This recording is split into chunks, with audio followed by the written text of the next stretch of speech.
Chapter 39 Homecoming. The next morning, Phoebe phones begging me to come over. I can't stand it, she said. I want a witness. For what? I just want a witness. Did you tell your father about your mother and. Are you kidding? Phoebe said. You should see him. He and Prudence spent all last night and this morning cleaning the house. They scrubbed floors and bathrooms, they've dusted like beans. They did laundry and ironing and they vacuumed.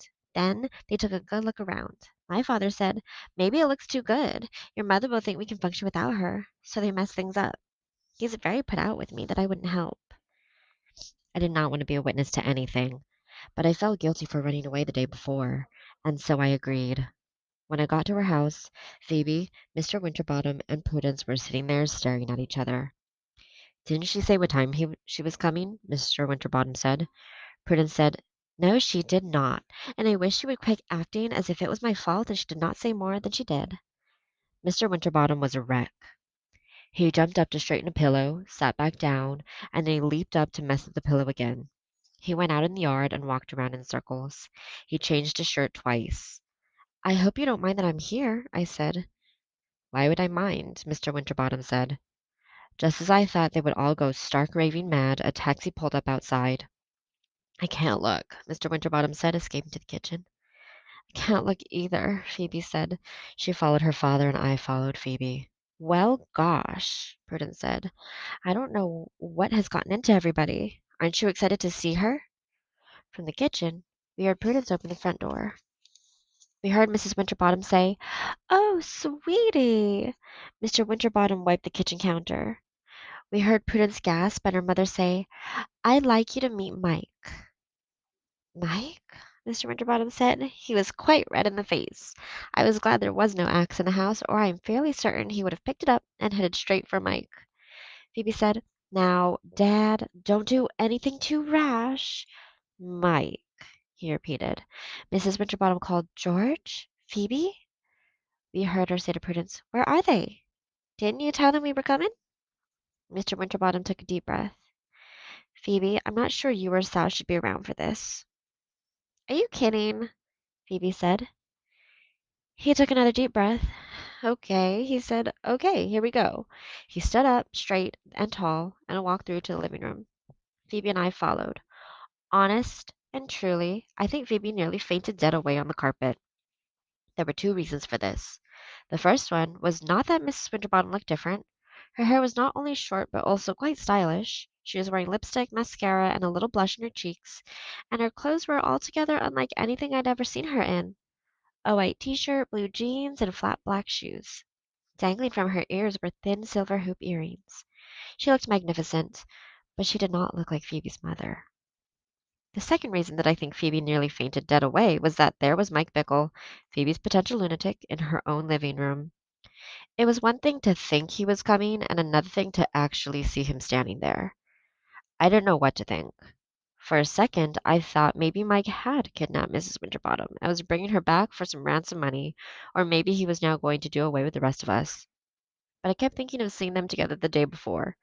And besides, Mrs. Winterbottom looked too terrific to have been held captive. She did look frightened, but not of Mike. She seemed afraid of her husband. Dad? Phoebe whispered. That's the lunatic. Oh, Phoebe, her mother said, pressing her fingers to her cheek. And when she made that familiar gesture, Phoebe looked as if her heart was splitting into 1,000 pieces. Mrs. Winterbottom hugged Phoebe, but Phoebe did not hug her back. Mr. Winterbottom said, Norma, I hope you're going to explain exactly what is going on here. He was trying to make his voice firm, but it trembled. Prudence stared at Mike. She seemed to find him handsome and was flirting with him. She fluffed a hair away from her neck. Mrs. Winterbottom tried to put her arms around Mr. Winterbottom, but he pulled away. I think we deserve an explanation, he said. He, too, stared at Mike. Was she in love with Mike? He seemed awfully, awfully young. Not much older than Prudence. Mrs. Winterbottom sat down on the sofa and began to cry. It was a terrible, terrible moment. It was hard to make any sense out of what she said at first. She was talking about being respectable, and how maybe Mr. Winterbottom would never forgive her, but she was tired of being so respectable. She had tried very, very hard all these years to be perfect, but she had to admit she was quite unperfect. She said there was something that she had never told her husband, and she feared he would not forgive her for it. Mr. Winterbottom's hands trembled. He did not say anything. Mrs. Winterbottom motioned for Mike to join her on the sofa. Mr. Winterbottom cleared his throat several times, but still he said nothing. Mrs. Winterbottom said, "Mike is my son." Mr. Winterbottom, Prudence, Phoebe, and I all said, "Your son?" Mrs. Winterbottom stared at her husband. "George, I know you will think I'm not, or was not, respectable, but it was before I met you, and I had to give him up for adoption, and I could hardly bear to think of it, and—" Mr. Winterbottom said, "Respectable? Respectable? The hell is respectable?" Mr. Winterbottom did not normally swear. Mrs. Winterbottom stood up. "Mike found me, and at first I was frightened of what that would mean. I've lived such a tiny life." Phoebe took her father's hand. "And I had to go away and sort things out. I haven't yet met Mike's adoptive parents, but Mike and I have spent a lot of time talking, and I've been thinking—" Mike looked down at his feet. "Are you going to leave?" Mr. Winterbottom asked. Mrs. Winterbottom looked as if he had slapped her. "Leave? Again, I mean," Mr. Winterbottom said. "Only if you want me to," she said. "Only if you cannot live with such an unrespectable—" "I said to hell with respectable," Mr. Winterbottom said. "What's all this about respectable? It's not respectable I'm concerned about. I'm more concerned that you couldn't, or wouldn't, tell me about any of this." Mike stood up. "I knew it wouldn't work," he said. Mr. Winterbottom said, "I have nothing against you, Mike. I just don't know you." He looked at his wife. "I don't think I know you either." I was wishing I was invisible. Outside, the leaves were falling to the ground, and I was infinitely sad, sad down to my bones. I was sad for Phoebe and her parents and Prudence and Mike, sad for the leaves that were dying, and sad for myself, for something I had lost. I saw Mrs. Partridge through the window, standing on Phoebe's front walk. Mr. Winterbottom said, "I think we all need to sit down and talk. Maybe we can sort something out."